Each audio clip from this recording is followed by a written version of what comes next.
if I'm in a different state or a different country, I make a point of like going to a nature park or just finding a patch of woods somewhere and walking it to see what their nature looks like, what their woods look like.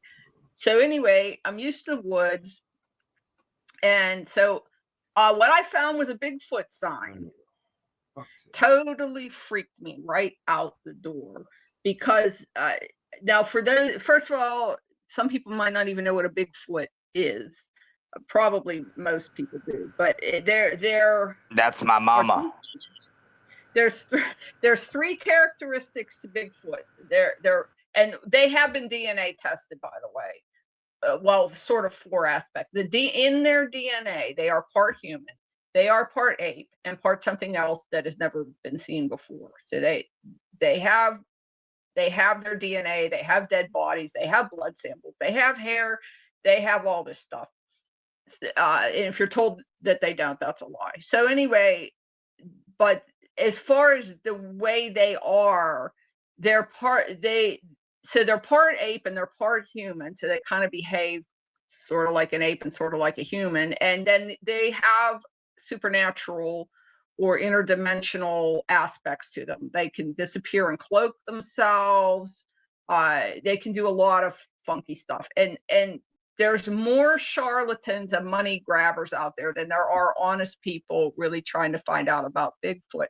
The honest people will all tell you that nobody is an expert on Bigfoot because the more you look into it, the weirder it gets. But anyway, I started watching this guy years ago named Hiker Dave, and that's all he was. He was a hiker. He went out and hiked.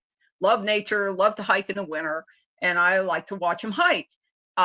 He never intended to become a Bigfoot researcher. Was not on his radar at all, but he started finding stuff.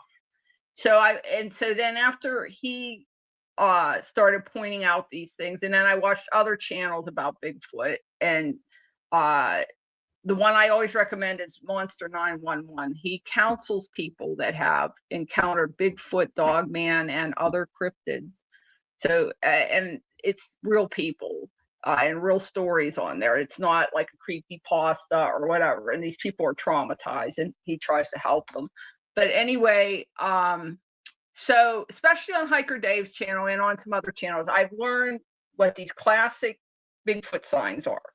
And so like I've had this, that little feeling of comfort because I go out in these little woods. They're not deep woods. I've never seen any of this Bigfoot stuff ever in my life.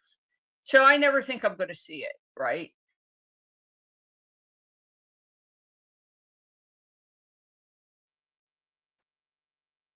Right. You there, Eljay?